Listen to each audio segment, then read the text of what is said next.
Welcome to Happiness Blanket channel.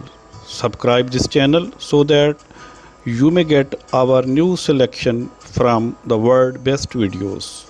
Now please like, share and comment this video.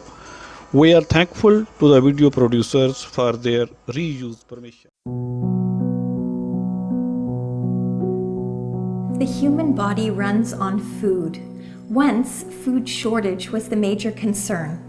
After the Second World War, technological advances in food production led to a new era that was characterized by an overabundance of inexpensive food and relatively little physical activity.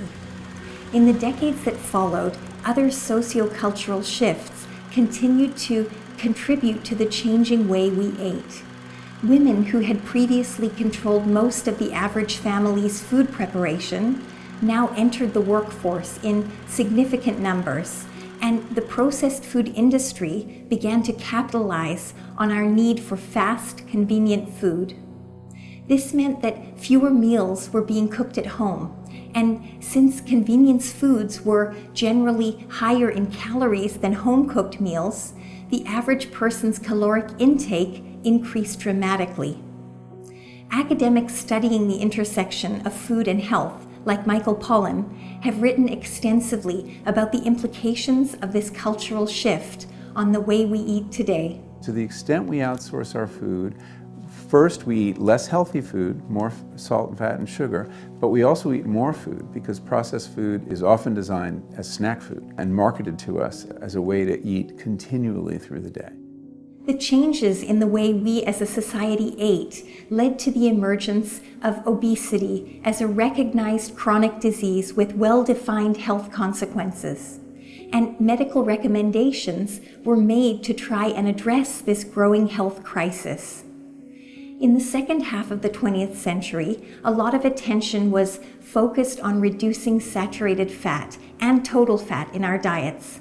And the processed food industry responded by giving us what we wanted. But they still had a vested interest in selling their products, so they found other ways to make the reduced fat products taste good. One way they did this was by adding significantly more sugar and other forms of sugar like corn syrup to almost everything we ate. This not only made the reduced fat foods more appealing, but it also increased their shelf life.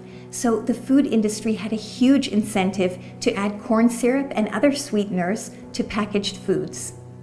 The resulting increase in our intake of simple sugars fueled our modern epidemics of obesity and diabetes.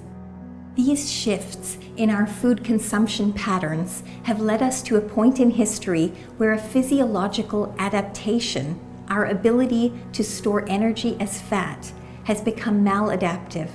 The balance between food availability and energy expenditure has been disrupted, and it's left us with an exponential increase in the incidence of obesity over the past 60 years, an epidemic that the World Health Organization has labeled a worldwide public health crisis.